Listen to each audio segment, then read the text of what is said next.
Hello students, तो आज हम क्लास 12 का चैप्टर नंबर 1 सॉल्यूशंस का टॉपिक करेंगे, ideal and non ideal solutions. तो लिक्विड सॉल्यूशंस जो हैं उन्हें हम क्लासिफाई कर सकते हैं आइडियल और नॉन आइडियल सॉल्यूशंस में on the basis of routes law. Routes law के बेसिस पे हम लिक्विड सॉल्यूशंस को दो टाइप्स में क्लासिफाई कर सकते हैं। अब आइडियल सॉल्यूशंस क्या हैं? जो सॉल्यूशंस राउट्स लॉ को पूरी तरह ओबे करते हैं और the entire range of concentration are known as ideal solutions. The ideal solutions have two other important properties. इनकी कुछ और इम्पॉर्टेंट प्रॉपर्टीज भी होती हैं, जैसे कि इनकी जो एंथैल्पी ऑफ मिक्सिंग होती है of pure components. Enthalpy of mixing को हम डिनोट करते हैं delta mixing of H, delta H mixing, ये ज़ीरो होती है। और जो वॉल्यूम डेल्टा वी मिक्सिंग होती है ये भी ज़ीरो होती है।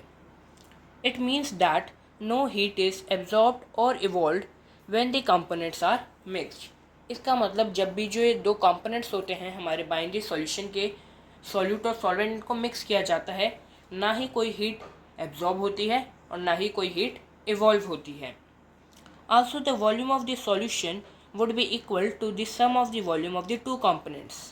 मतलब कि अगर हमने टू कंपोनेंट्स लिए ए और बी, ए लिया हमने 100 ml और बी भी लिया हमने 100 ml, तो जो हमें इन दोनों से सॉल्यूशन मिलेगा उसकी क्वांटिटी होगी 200 ml, यानी जो वॉल्यूम होगा वो ए और बी कंपोनेंट के सम के बराबर होगा।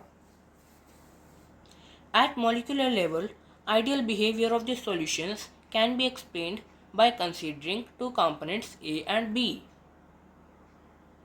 मॉलिक्यूलर लेवल पर हम सॉल्यूशंस के आइडियल बिहेवियर को एक्सप्लेन कर सकते हैं दो अलग अलग कंपोनेंट्स ए और बी को एज्यूम करके। जैसे कि in pure components the intermolecular attractive interactions will be of types A and B, whereas in the binary solutions, in addition to these interactions, AB type of interactions will also be present। मतलब एक जैसे हमने pure component लिया था A, तो इसमें जो component for example ये सॉल्यूट है, तो इस सॉल्यूट में जो सॉल्यूट के बीच में इंट्रैक्शन होंगी वो कैसे होंगी? सॉल्यूट टू सॉल्यूट होंगी, यानी ए इंट्रैक्शन होंगी, और बी सॉल्वेंट में हमारे पास जो अट्रैक्शंस होंगी वो सॉल्वेंट टू सॉल्वेंट होगी, यानी बी अट्रैक्शंस होंगी। पर जो सॉल्यूशन है उसमें दोनों कंपोनेंट्स हैं, ए और बी दोनों कंपोनेंट्स हैं, तो उसमें जो इंट्रैक्शंस होंगी वो होंगी ए टू बी। वही ये लाइन कहना चाह रही है। If the intermolecular attractive forces between A and B are nearly equal, अगर जो इंटरमॉलिक्यूलर अट्रैक्शन थी ए में और बी में वो ए बी के नियरली इक्वल है, this leads to formation of ideal solution, तो हम इसे आइडियल सॉल्यूशन कहेंगे। Ideal solution, a perfectly ideal solution is rare but some solutions are rarely ideal in behaviour. वैसे तो परफेक्ट आइडियल सॉल्यूशन होना बहुत रेयर है, पर कुछ आइडियल सॉल्यूशंस भी हमारे आसपास हमारे सराउंडिंग्स में एग्जिस्ट करते हैं। एग्जाम्पल है solution of N-hexane and n-heptane. N-hexane और एन-हेप्टेन का solution, bromoethane and chloroethane, bromoethane और क्लोरोइथेन का सॉल्यूशन, और benzene and toluene, benzene and toluene. तो टॉलुइन क्या था? मिथाइल बेंजीन, हमने क्लास 11th में स्टडी किया था इसे। तो फर्स्ट एग्जांपल था हमारा N-hexane and n-heptane, second example है ब्रोमोइथेन एंड क्लोरोइथेन, और थर्ड है बेंजीन एंड टॉलुइन। तो ये तीनों एग्जांपल इसी कैटेगरी में फॉल करेंगे। उसके बाद हम पढ़ेंगे non ideal solutions. Ideal solutions वो थे जो कि राउट्स लॉ को ओबे करते थे पूरी तरह से। अब सॉल्यूशन कैसे है? नॉन आइडियल, तो जो सॉल्यूशन जो है वो राउट्स लॉ को ओबे नहीं करेगा। When a solution does not obey Raoult's law over the entire range of concentration, then it is called non ideal solution.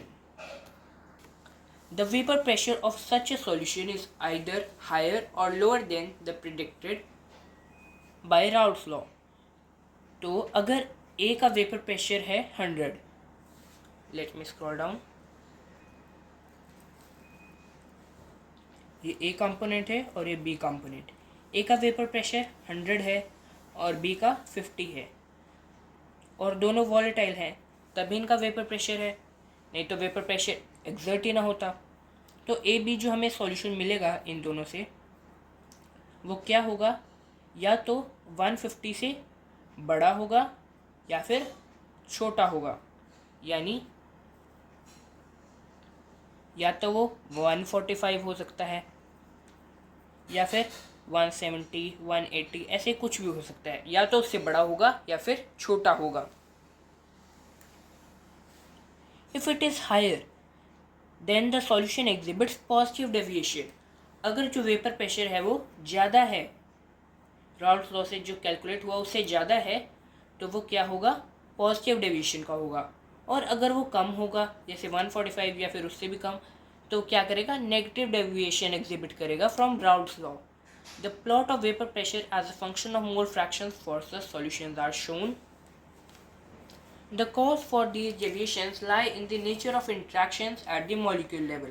In case of positive deviation from Raoult's law, positive deviation में क्या होता है, जो A B interactions होती हैं, basically जो A B मतलब solvent की जो मॉलिकुलर इंट्रैक्शंस होती हैं वो सॉल्यूट और सॉल्वेंट की पर्टिकुलर इंट्रैक्शंस यानी ए बी इंट्रैक्शंस जो होंगी वो ए और बी बी इंट्रैक्शन से वीकर होंगी। मतलब जो सॉल्यूट सॉल्वेंट मॉलिक्यूल्स की जो इंट्रैक्शन है वो सॉल्यूट सॉल्यूट और सॉल्वेंट सॉल्वेंट अट्रैक्शन से वीकर होंगी। This means that in such solutions, molecules of A or B will find it easier to escape than in pure state.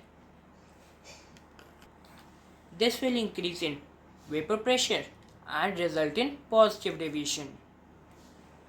तो ये हमारे पास पॉजिटिव डेविएशन का ग्राफ है। तो पॉजिटिव डेविएशन में ये स्लोप जो है वो उठ जाएंगी सारी, देखो सभी जो हमारे राउल्ट्स लॉ से एक्सपेक्टेड थी उससे ऊंची हैं, और नेगेटिव में एक्सपेक्टेड वैल्यू से वेपर प्रेशर कम आएगा। तो स्लोप भी हम ऐसे ही बनाएंगे। Mixtures of ethanol and acetone behave in this manner. In pure ethanol molecules are hydrogen bonded. On adding acetone, its molecules get in between the host molecules and break some of the hydrogen bonds between them. Due to weakening interactions, the solution shows positive deviation from Raoult's law. In a solution formed by adding carbon disulfide to acetone, the dipolar interactions between solute and solvent molecules are weaker than the respective interactions among the solute-solute and solvent-solvent molecules.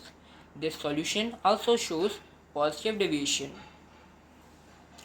तो example है हमारे पास, जैसे कि ethanol और acetone में क्या होगा, जो इथेनॉल के मॉलिक्यूल्स हैं वो हाइड्रोजन बॉन्डेड होते हैं, बट जब हम उसमें एसीटोन ऐड करते हैं तो इसके जो मॉलिक्यूल्स हैं, होस्ट मॉलिक्यूल्स हैं, वो हाइड्रोजन के कुछ बॉन्ड्स तोड़ देते हैं, और इसी वीकनिंग इंट्रैक्शन के कारण जो सॉल्यूशन होता है वो पॉजिटिव डेविएशन को शो करेगा।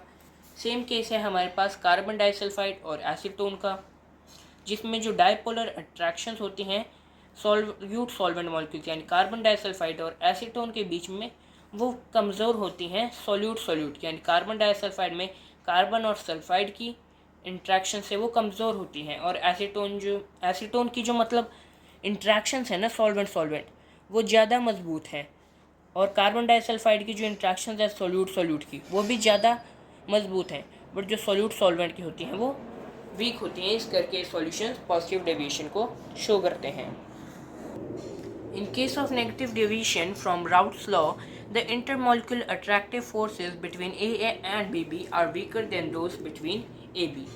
नेगेटिव डेविएशन जो है वो पॉजिटिव डेविएशन का बिल्कुल उल्टा है। उसमें क्या होगा, जो सॉल्यूट सॉल्वेंट इंट्रैक्शंस होंगी वो ज़्यादा स्ट्रॉन्ग होंगी सॉल्यूट सॉल्यूट और सॉल्वेंट सॉल्वेंट इंट्रैक्शन से। तो एक एग्जांपल है इसका फिनॉल एनिलीन। इसमें जो मॉलिकुलर इंटरमॉलिकुलर हाइड्रोजन बॉन्डिंग है between phenolic proton and lone pair और नाइट्रोजन एटम ऑफ एनिलीन जो है वो ज़्यादा स्ट्रॉन्ग है हाइड्रोजन बॉन्डिंग की उन मॉलिक्यूल्स में। Similarly a mixture of chloroform and acetone forms a solution with negative deviation from Raoult's law. This is because chloroform molecule is able to hydrogen bond with acetone as shown. तो जो solute solvent interactions हैं वो ज़्यादा strong हैं, क्योंकि ये देखिए chloroform और एसीटोन ने क्या किया, आपस में हाइड्रोजन बॉन्डिंग कर ली, तो इनकी इंट्रैक्शंस ज़्यादा स्ट्रॉन्ग हो गई, इस करके ये नेगेटिव डेविएशन शो करेंगे. This decreases the escaping tendency of molecules for each component and consequently the vapor pressure decreases, resulting in negative deviation. Some liquids on mixing form azeotropes, which are binary mixtures having the same composition in liquid and vapor phase and boil at constant temperature. अब जो azeotropes हैं वो क्या होते हैं, binary mixture होते हैं basically, जिनकी जो कॉम्पोजिशन होती है लिक्विड और वेपर फेज में वो बिल्कुल सेम होती है और वो एक कांस्टेंट टेम्परेचर पर ही बॉयल करते हैं. यानी एग्जांपल लेंगे हम HNO3 का, तो HNO3 कॉमन एग्जांपल है इसका 68% HNO3, जिसमें 68% नाइट्रिक एसिड होगा और 32% वाटर होगा, जिसका बॉइलिंग पॉइंट सॉल्यूशन का होता है 393.5. पहले वाटर का बॉइलिंग पॉइंट क्या होता है 373 केल्विन और HNO3 का अपना कुछ और बॉइलिंग पॉइंट होता है.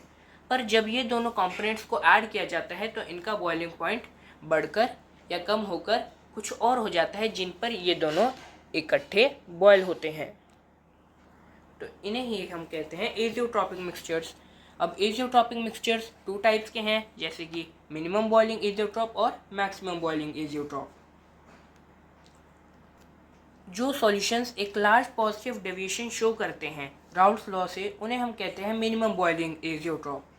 एग्जांपल है इथेनॉल वाटर का मिक्सचर, जो कि हमें मिलता है शुगर की फर्मेंटेशन से, which on fractional distillation gives a solution containing approximately 95% by volume of ethanol. Once this composition, known as azeotropic mixture, has been achieved, the liquid and vapor have the same composition and no further separation occurs. जब ये composition जो है वो achieve कर ली जाती है तो ये एक एजियोट्रॉपिक कॉम्पोजिशन जो होती है वो बन जाती है. तो जो लिक्विड और वेपर फेज होता है इस टाइम पे उनकी सेम कॉम्पोजिशन होती है और उसके बाद इनकी सेपरेशन नहीं होती. उसके बाद जो solutions large negative deviation show करते हैं फ्रॉम राउल्ट्स लॉ, उन्हें हम कहते हैं maximum boiling azeotropes. Nitric acid and water is an example of this class of azeotrope. जो हमने अभी एग्जांपल पढ़ा 68% नाइट्रिक एसिड एंड 32% वाटर, वो क्या है मैक्सिमम बॉइलिंग एजियोट्रॉप का ही एग्जांपल है.